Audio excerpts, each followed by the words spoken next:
Hey, welcome to the S.O.S. Veteran Entrepreneur Spotlight, which is now Operation Startup.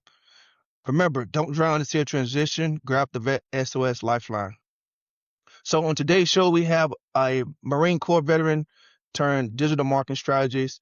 He's the president and COO of Fusion Marketing. Hope I Yep, said that right. you got it right. And brings over 20 years of military leadership into the fast-moving world of content creation, live streaming, and strategy. Jim co-hosts the award-winning Dealcasters Live on Amazon, and he's known for combining military precision with marketing innovation to help brands grow smarter. How's it going today, Jim? Going great. Great to be here. Thanks for having me, Maurice. Absolutely, man. Thank you for joining us on the show. So I want to hop right into the interview, man. Let's get to it. So now I want you to kind of take me down memory lane. Let's go into looking back on your time when you were getting ready to transition out of the military and getting out here in the world, as we call it, from the military side. Uh, what were the three biggest lessons that you learned in your transition from military life to what we call civilian life, and how those lessons shape who you are today?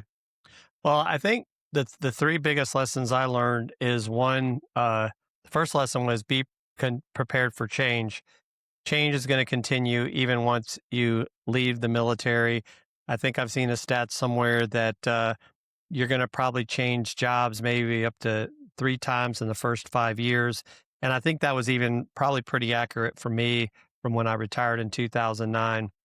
Uh, the next thing is, I guess the lesson would be that things aren't always going to turn out the way you thought. I ended up having some personal challenges in my personal life and ended up going through a divorce, so Mm, that had some impact on things. And I think the third lesson is, uh, you know, do what you are passionate about, not what brings you the money.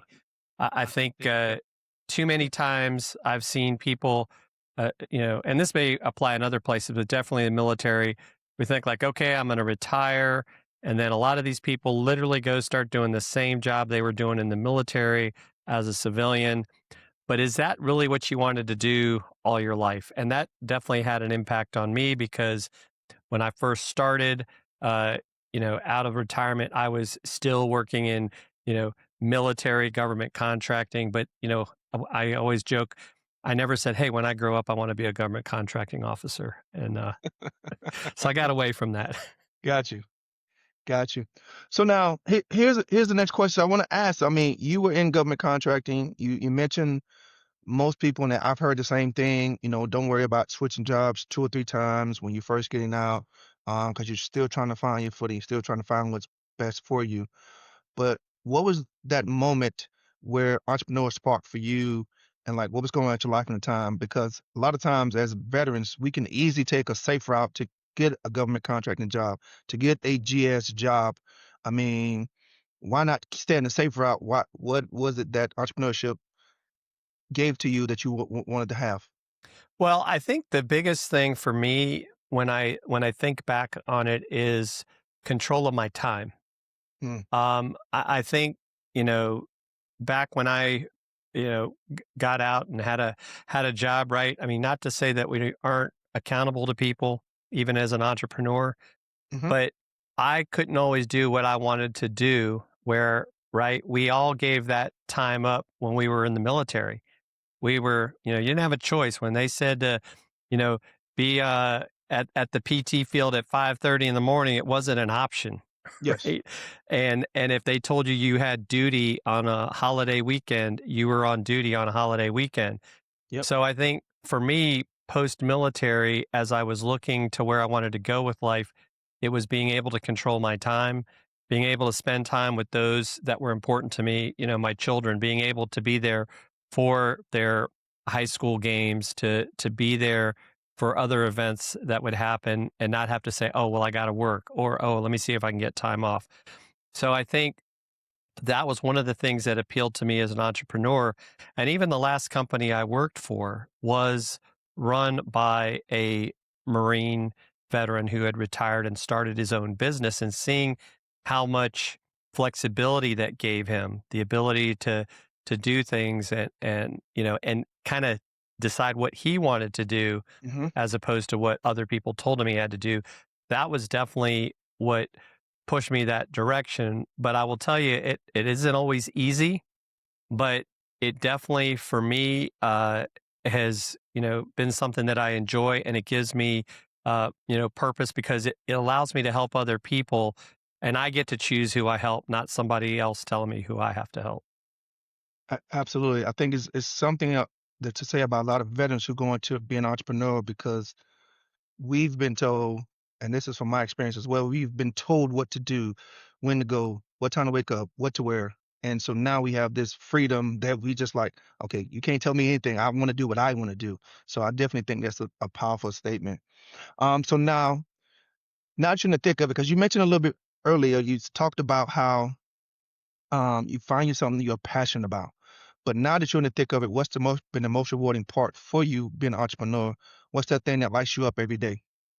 I think it's the fact that I'm in control of my own life. I think Mm, the fact that I can get up every day and say, okay, what do I want to accomplish today? Sure, I gotta take care of my clients and things of that nature, but I can also say, I'm really interested in like maybe this new thing that's going on in digital marketing. I'm going to head that direction. Or, this like I used to do social media management. I really don't like that anymore. So mm, we're going to shift away from it. uh-huh. And I get to make that decision Yeah. as opposed to somebody else telling me that I have to keep doing X, Y, or Z. And sometimes you will see, and nothing wrong with it, that some people when they shift to that entrepreneurial journey, they do struggle and they end up, having to go back to you want to call it the job route. And Mhm. that's okay. There's nothing wrong with it. Because the success and failure of your business is one, it's controlled by the person in the mirror, but two, it's also built on the people that you surround yourself with. So you have to really be a good judge of character and really make sure that everyone's on the same page. Got you. Now, I mean, and we know being an entrepreneur is not easy. I mean, we don't have the safeness of getting a paycheck every 2 weeks. So talk to me about what's been the hardest or most frustrating part about being a part of your journey, and then how'd you deal with it, being an entrepreneur? Yeah. So in one aspect, I was fortunate in that I retired. So I do have, in a sense, something to fall back on to some extent. But I think what's been more difficult is you got to stay away from that. If you want to call it that desire to say, oh, well, I'm going to go get a loan or somebody's going to give me money to grow my business. And I think that that can become a big mistake because then you're caught up in having to pay this back. So it's being able to kind of have the ability to build it as you go along, to think about where you're spending your money. I mean, because sometimes you see these entrepreneurs, and who knows if it's real or if it's AI. It's like they're going out and they're buying all these nice things. They're buying these cars and stuff. It's like, is that really helping grow your business? Yeah. As opposed to, oh, oh, well, I get to write it off. But it's like, but is it helping grow your business? Because there's nothing wrong with, you know, continuing to keep things tight, uh, Mhm. and make sure that the money you're spending, and that's the thing I'll talk about as well as people is cost versus investment. When you Mhm. get a piece of equipment, it's an investment, and so sometimes you might spend a little bit more, but you're going to be able to use that thing for a long time. And especially in the tech field with cameras and microphones, I see too many people trying to get by with the bare minimum. And then they end up having to spend money on something else because, their audio is not good, their video is not good. And so, sometimes and that's the whole thing. If you're going to make that jump, you got to be prepared to invest in those things. And if you can keep it from becoming something that, is like a student loan on you, I think that's the better way to go. Absolutely. Now, real quick, I wanna talk about that. I mean, because like you mentioned, when people get into being an entrepreneur, some may take they'll try to barely get by, and then some will go overboard of getting equipment. What are your metrics, or what do you look at when you're looking at a piece of equipment, and what are you trying to say to yourself, "Okay, how can I get the biggest return of my investment on this thing?" What are you looking at? I think that's a piece of it. Maurice, is that when we're looking at a piece of equipment, how is it going to help our business grow? Hmm. You know, if I get that new camera, is it going to allow me to do more videos for my clients? Is it going to allow me to, as an example, I've started to do more stuff outside of my studio. So is this going to let me do video in remote locations or in public places? Even things like internet, right, become a challenge. And so I've, have finally invested in a standalone hotspot so I can have internet wherever I go. And I'm not like, oh, I got to use my phone's hotspot and hope it works. Because I think the other thing is your equipment has to be sustainable by you, not Hmm. depending on where you show up. And so I think that's one of the things I always measure, even with software. Am I going to use this software? Are the number of clients I'm going to get going to, basically help pay for this? Hmm. So when I first started out, a lot of times it was like I was using the native, platform as an example, doing social media management. When it got to a point where I had enough clients, it's like, okay, now I can pay for scheduling software. But I wasn't going and buying the software first, hoping that Yeah. I was going to get clients because, as we think sometimes joke in the military, hope is not a course of option. No. So No. I think that's what's important is it really something that's going to help and doesn't always have to be the latest and greatest, or could it be something that is used or a version or two older? Is it still got those benefits and features that are going to allow you to do what you want to do? Gotcha. Got you. So now let's talk military and retirement and talk programs. Now, when you did just make the decision to get out, when you were making a transition, did you take part in any type of business or have you since taken any part of any veterans programs or mentor programs or any communities that you would want to mention that could help someone else out? Yeah, so when I first retired, really the only thing we had at the time coming out of the Marine Corps was what they called the Transition Assistance Program, or TAP, and Yep. Hmm. I think it was a week or two long. And to be, brutally honest, I don't think that it was much of a help. Mm. I think it helped with a few things, but I don't think it really prepared me the way that you would think that these things would prepare us. Um, Now, fortunately for me, I think because I've always been someone that was a continuous learner, I found resources, but not through anybody like reaching out to me. Of course, I was in rural Eastern North Carolina, the Camp Lejeune area at the time. Mm. I will say that the community colleges started to create some programs for veterans. There was, I think it's called Boots to Business, but a Yep. lot of these started, several years after I had already kind of moved into that area. I do think that there are some programs now. Syracuse University, I think it's the IVMF Hmm. program, is extremely helpful. And there are some others, but I also think that some of these programs are designed more to help m- uh, veterans get into corporate America, not Yep. into running a business. And those are Yep. two completely different things. And I Definitely. think what I see from my perspective is that the world is changing.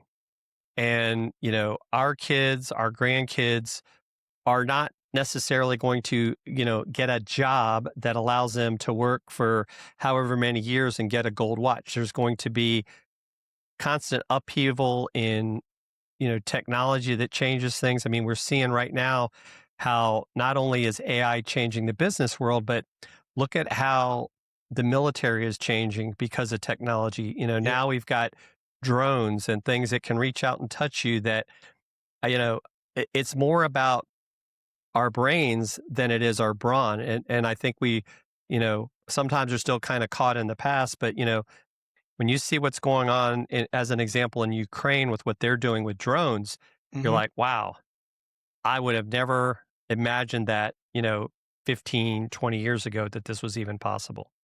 Absolutely. Absolutely. So now tell us about a little bit more about your business, what exactly it is you do, who do you serve, and what makes you a little maybe a little bit different than any other business out there like yours? Yeah. So my business, Fusion Marketing, I've really become more of a digital marketing strategist. I do remote production for companies that want to do, live or recorded, streams, if you want to call it, podcast, so to kind of take that work off of them. But where I think I'm unique is that I bring my military background. I bring the 5 paragraph order, SMEAC system into decision making because I think it's that discipline, it's that process that we've got to get things done and not just continue to like talk about, oh, well, what we might do in this. And I think uh, being someone that was in the military as well, we learn about helping, in a sense, bring that next person up, right? Hmm. So it's about teaching. I teach people how to be able to do these things on their own. I'm not looking to continue to do it for them. So Yeah. I think that's a big difference too, is I'm not necessarily looking for people that completely rely on me. I want to Hmm. get them to the point where they can help themselves or their team to continue to succeed. And I think that's what drives me as well. Now, I will say, and this is a maybe, going back a little bit, one of the things in transition I did struggle with for a while, and I don't know if this happened with you, Maurice, is that accepting my military background as still being a part of me. So it was kind of like, hey, I'm not in the military anymore. I'm a civilian. Yeah. And it took me a while, but I finally came to grips with, you know what? That's always going to be a part of me. Yeah. Embrace it, be proud of it. Yeah. And so I've definitely gotten much more involved with veteran organizations. But I will also say, too, that sometimes I see where some of the older veteran organizations are struggling with connecting with our younger veterans Yes. because they're, well, back when we were doing this, it's kind of a mentality. And I think that's a challenge, right? I Yeah. think that's where some of these veterans are getting lost Yes. because they don't really have a clear path of where they go to, or they go to some of it, we'll call it these classic, big named organizations, and Hmm. they walk into the place and everyone gives them weird looks, and then they walk out and they don't know where to go. And I Yeah. think that is a big deal. So it's kind of nice seeing some of, if you want to call it, this grassroots stuff happening, but it's also sad because I think it's keeping people from becoming successful because I still think the transition process is not where it needs to be, and I don't know if it ever will be, because I think there's this almost this mindset of like, oh well, you've got all these benefits and they're just going to help you, but we don't do a lot of like, well, like, Maurice, what do you want to do when you grow up? I mean, even for you, did you think like, oh, when I get out of the military, I'm going to start doing podcasts? It probably was the last thing on your mind No. at the time. No. Maybe not. No. Not at all. Not at all. I don't even think podcast was a thing back in 2019 before COVID. So absolutely not. But you do make a great point. I mean, I think that part of my life does at the time felt like, okay, that was just a part of my life. Let me move on to the next thing and move on. But that time that I have, because I retired just like you did, it does stay with you. It's probably gonna stay for the rest of my life because I mean it's a part of me. So I definitely agree with you saying. And there is a big gap between a lot of the older organizations and us younger generation to where we need to fill that gap some kind of way because there's a how can I say it? There's a misconception, or not really a misconception. There's more of a mismatch in what the older generation wants to do and what the younger generation, newer generation wants to do as far as being a part of veteran organizations. So I definitely agree with what you're saying. So now for you, if somebody wants to learn more about you, connect with you, where should they go? And also tell us where you're located so we know where you're at. Yeah, so I'm in the I say the Atlanta area. It's actually Marietta, but sometimes people don't know the difference. So I'll just say I'm in the Atlanta, Georgia area. Okay. But the best way to connect with me is I'm on LinkedIn at Jim Fuhs. I'm on Substack, which has become a big platform for me at jimfuhs.substack.com, because that's a place where you can write, you can do video. It's really an amazing platform that I don't think enough people know about, and I know there's some veterans that are starting to leverage it to connect with other people. And then I'm also on Amazon at dealcasters.shop. My buddy and I have been in the Amazon influencer program for about the last 6 years. So I do a lot of videos on tech, which is also on YouTube at Dealcasters. And so that's been a lot of fun to show that even older guys can learn how to teach people about technology. And so yeah, those are really where I hang out, and people can always email me. I do look forward to going back to Military Creator Con in May of next year. That's going to be in Fort Worth, Texas. So if you're a military veteran or supporter of veterans, definitely think about going there. Those guys do an amazing job with that conference. Got you. So we can find you on LinkedIn, Dealcasters on Amazon, and a platform called Substack. Yes. Okay, because I never heard of Substack, so that's a new one for me right there. I did Oh have to yeah, check that out. you will. You could do your podcast on there. Oh, perfect, perfect. All right, so hey, so Jim, let's do this. We always do it with all our guests. We like to ask them one piece of advice you would give to someone who's possibly transitioning out of the military and wants to be an entrepreneur, or maybe someone who has a 9 to 5 and is thinking about going into entrepreneurship. What's the one piece of advice you would give to that person? I would say make sure whatever field you're going to go into, make sure it's something that you're passionate about. I think that if you go into something that you don't like just because of a paycheck, you're going to become unhappy and it's going to spiral into other issues in other areas of your life. So sometimes it's better to do something because if you do something that you love, right, as they say, it doesn't seem like work. And, Hmm. even at my age, even though I have one retirement like you, I Yeah, don't see myself retiring because I love what I do and I'm going to keep doing it. absolutely, absolutely. So have some passion about what it is you want to do in this entrepreneur world. Hey, so Jim, we want to thank you for joining us today on the Vet SOS podcast. On behalf of the Vet SOS family, we'd like to thank everyone for joining us as well. You can find Vet SOS podcast on all your favorite podcast platforms. You can also find us on YouTube and all social media platforms as well. And when you go on there, make sure you subscribe and follow Vet SOS so you don't miss a great interview like we did today with Mr. Jim Fuhs. And as we always say, remember, don't drown in the sea of transition. Grab the Vet SOS Lifeline.